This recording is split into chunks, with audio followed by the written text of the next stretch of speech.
All right, I'm going to do something that I don't know if I've ever done before. I kind of get some fan mail, if you will, every now and then. I don't know if you want to call it fan mail, just maybe a praise or a, hey, thanks for the good advice or whatever it is. And I got a couple I want to read you, but before I do that, I got to give a huge shout out and thank you to Steve. He emailed me a little while back. We're chatting a little bit. He says, "Hey, I live in a little ways up from where you are in Florida. I forget if it's about a 2-hour drive or so." And he says, he has to get a hip. He's an older guy. He's, basically retired. And he said, I was hearing your story about going to Mexico and your wife going to Mexico and all that stuff. And he said, I got to get my something with his hip done. And he said it's best to go to another country and do it there. But I'm going to be, out for a while with this hip problem. So maybe a hip replacement. But he says it's so much cheaper in these other countries. So he's going to kind of sell everything off that he's got here, sell his house in the near future, and head over there. I don't know if he's going to stay for good or if it's going to be for a year or two while his hips, he's recovering and then come back, or what he's going to decide. But he says, hey, I'd like to send you a little bit of silver. I'd like to send you some silver. I said, oh, believe it or not, I get that every once in a while. Someone will send me a coin or an ounce or whatever, which I greatly appreciate. Anything anybody wants to give, of course I'm appreciative. So I was like, you know what, send it to my work address. That's the best way to get it to me anyways. And so I get this little baggie, and it's got these little pieces of silver in it, probably about an ounce worth, I think. But they're like little tiny pieces, little balls in different shapes, like it was just a bunch of melted down pieces of silver. And I could have swore on the package it said something, from Steve or whatever, Steve something or another. I'm like, man, that was fast. I'm like, but wait a minute, I don't recall giving him my work address at that time. So how the hell did this get here? I'm looking back at my email, I'm like, I haven't sent him. Maybe I sent him. Maybe I've talked to this guy a long time ago. And the box had already been thrown out because it's been a couple of days, so I couldn't go pick it back up because I thought it was him. So first of all, whoever that was that sent me that little bag or whatever, man, appreciate it. Thank you. Thought it was this other Steve. So then I tell him, I said, hey, I got your package. And after I sent the email, I'm like, but how did he know my address? So he replies back, I haven't sent it yet. I haven't sent it yet. And I'm like, okay, well, I thought so. Maybe it was another Steve then. I was like, yeah, I got a little ounce of these little pieces of silver in a bag. It's kind of cool. I thought it was you somehow. Maybe you figured something out and figured where I work. Maybe I said something one time. He goes, no, it wasn't me. He's like, I'm going to ship yours out here shortly. So I said, oh, okay, cool. And he says, I'm going to send you some silver. So naturally, I'm thinking an ounce or two or whatever. It's, it happens every now and then. Let's see if I can show you this without dropping it.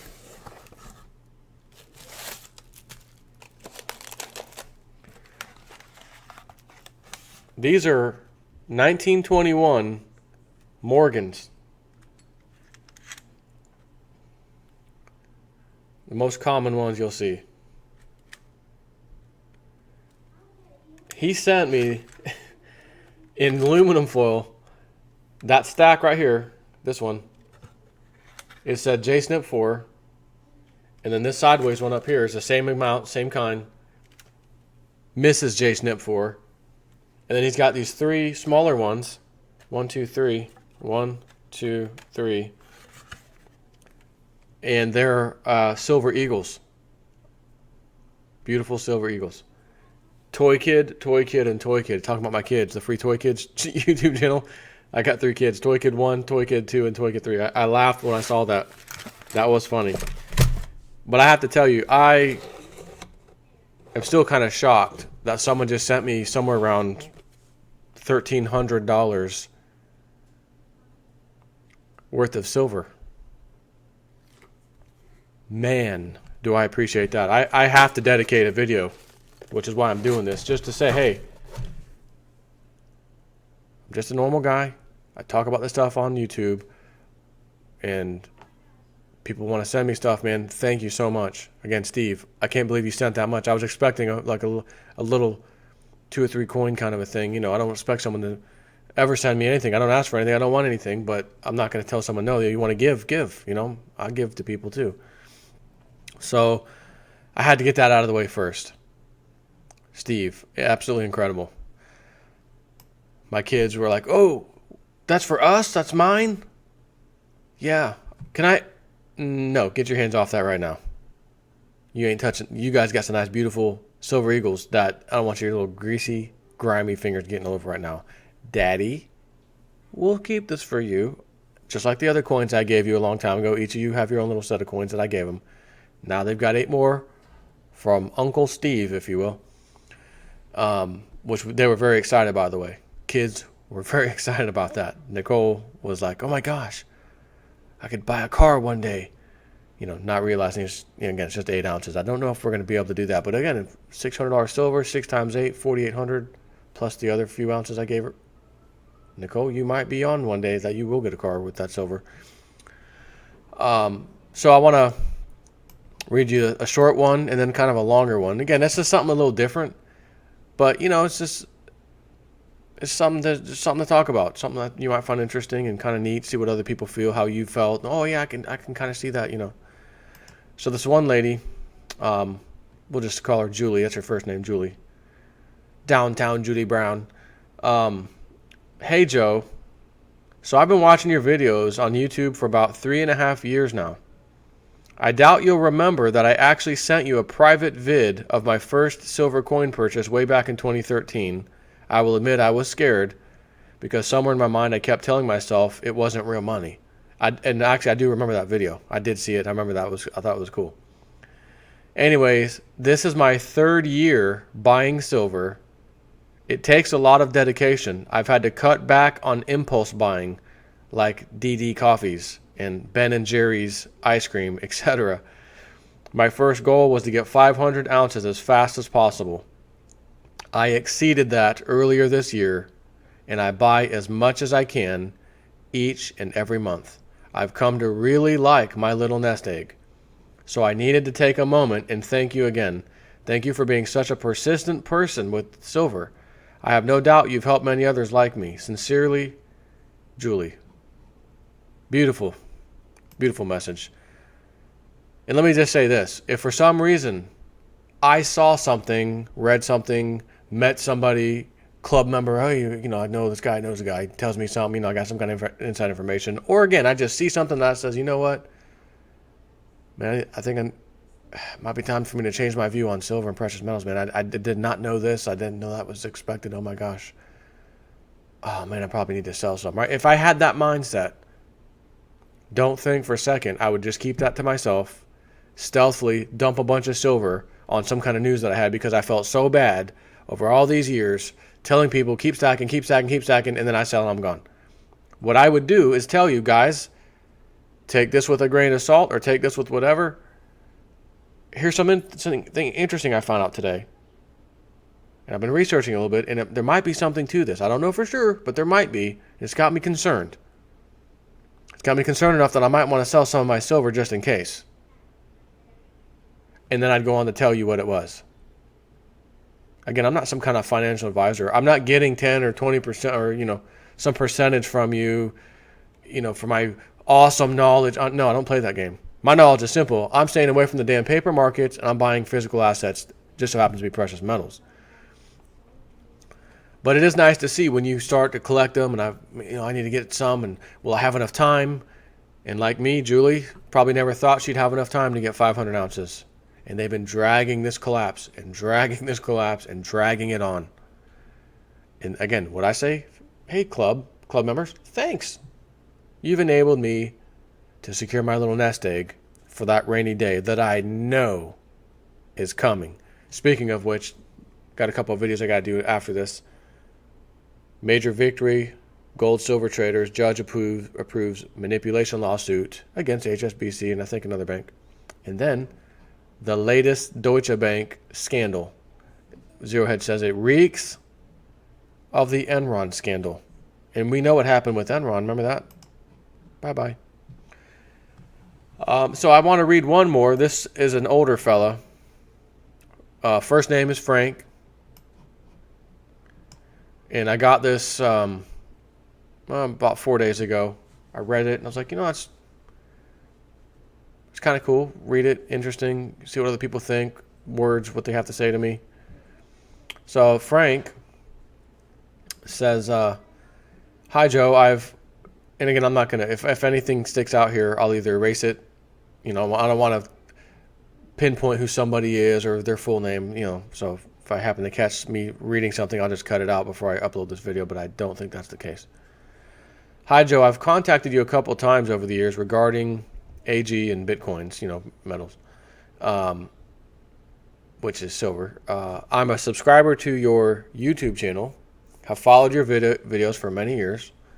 I also joined the Facebook alternative website you set up, but couldn't stomach the judgmental religious fanatics that hang out there and are always ready to pounce on anyone with judgment and condemnation. The same reason I left organized religion after 15 years of unsuccessfully trying to fit in and be a part of it." Now that first part, I can tell you, Frank the Tank, I feel the same way. Organized religion, where it's faith based on some story that someone else gave that passed down and was rewritten and reinterpreted, and the king didn't like this, so the king took that out, and okay, but the king's not God, and he can't just change that or reinterpret something that God already said, right? I'm with you on that, Frank. I don't want anything to do with it. The Facebook alternative he's talking about, the website I used to own, I put up a few years ago. It was called freespeak.net. It was a similar, like Facebook. Go on there, create an account, your little profile, post stuff. You have your wall, public wall. And there wasn't a whole lot of people using it, and it didn't grow all that fast. So I always had it set that anything anybody posts was essentially the public wall. So anybody on the site could see what everybody's publicly stating and talk about it. And I'm constantly getting emails, alerts. This one said, something nasty to me. This one's racist. He said that. She said that. She's really mean. She's putting this picture doesn't belong on the side. It's got this. I'm looking at it. Well, I don't really see anything wrong with that one. Now I'm the free speak police, forum police. And I'm like, after a while, I said, you know what? I'm shutting it down. I am shutting it down. Stop. Get rid of it. Gone. Had to get rid of it. So that's what he's referring to. He says, although I'm quite a bit older than you, having been retired for 3 years, I greatly appreciate your wisdom and knowledge, which is years beyond your physical age. I feel your videos and the dissemination of knowledge they provide are for the greater good.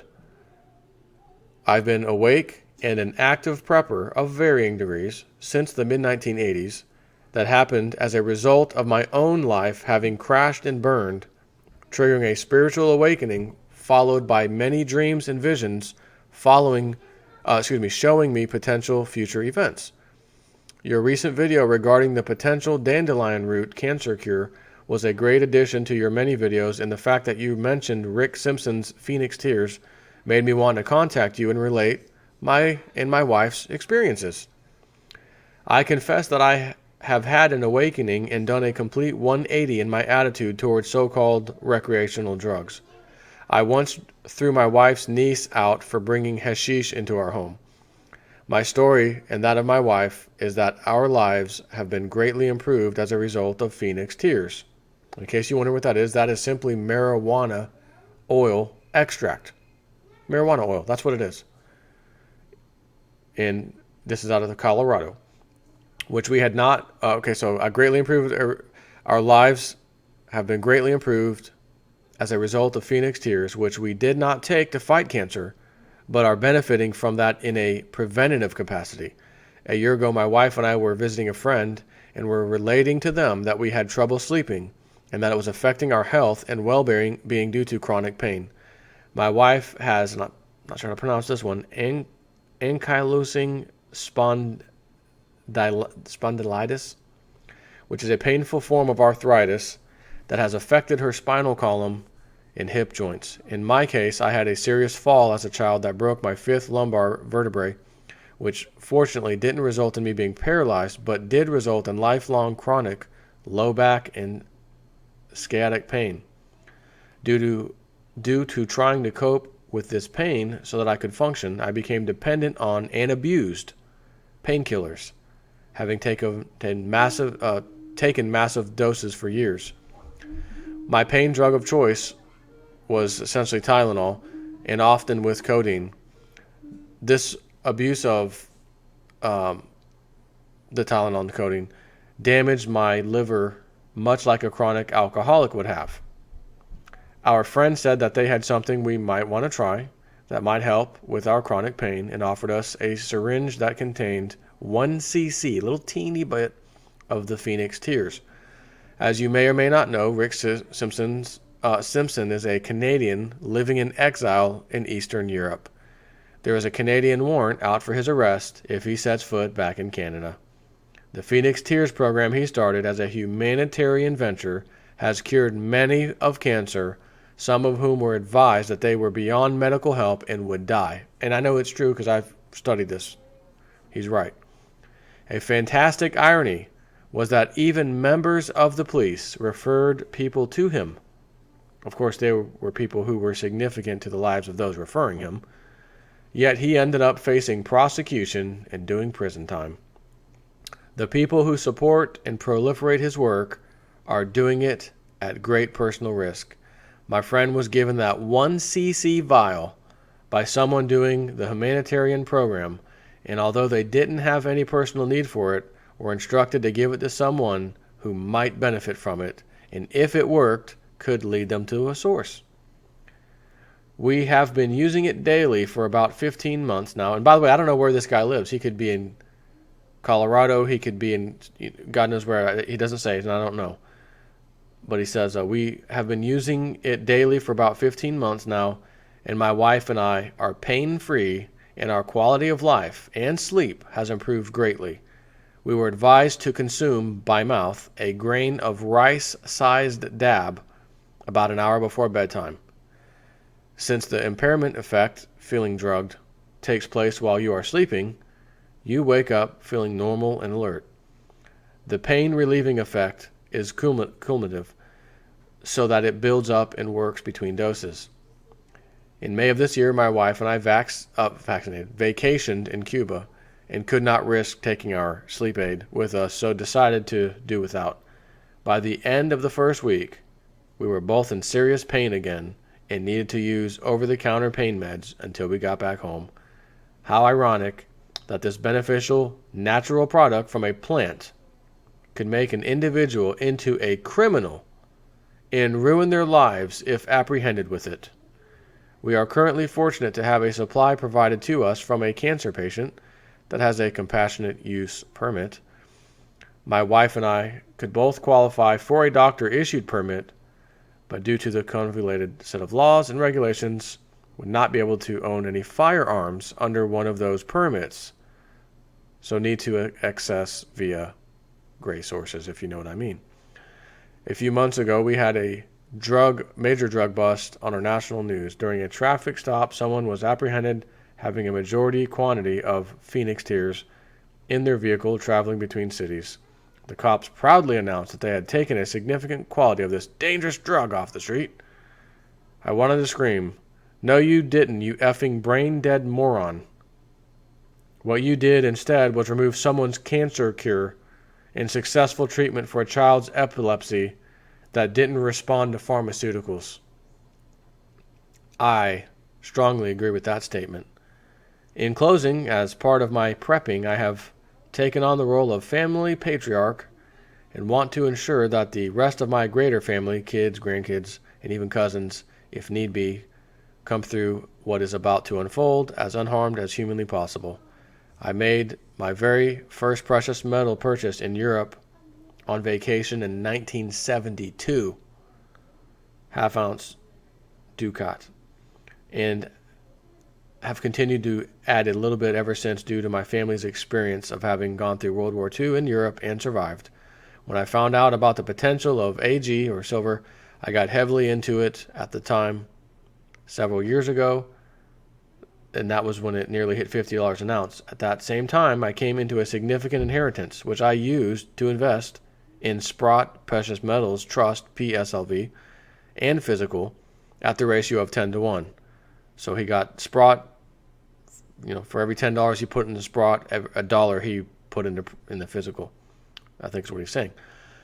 Considering the quantity to store and the risk involved, I chose the Sprott Trust over physical. Unlike SLV, it is fully allocated and backed by the actual metal vaulted at the Royal Canadian Mint in Winnipeg, and that's 1,865 tons of silver, and can be cashed out in physical metal if applied for. So he has another sentence or two, and that'll be the end. So he says, fortunately, at no time did I need to sell, but have the sick feeling in the pit of my stomach watching my investment valuation drop by $53K when it got monkey hammered. During the recent breakout, it went down $53K to up by $40K. It's back down again, but I'm looking forward to the big breakout when I will be shopping for my country acreage and paying off my daughter's mortgage. All the best, Joe. Keep up the good work. That's fantastic, because that's the same kind of thought I have. Let this silver go up. Let me buy what I can get. Buy the property. Take care of my family. When this crap hits the fan and the prices goes crazy. Like I said before, I hope they do one more number on silver. We may find when they let the economy go, that's when they let the price of silver go too. You saw what happened. A million Silver Eagles sold. Retailers running out of silver just because they brought the price down into the 17s from 19. That was all it took to get people to say, oh my God, I'm buying, blow back the dump truck up and let me buy more. It's a double-edged sword for the club. Drop the price, people flourish in it. So just want to share that. A little different video, but whatever. Thought you might find that interesting. Take care.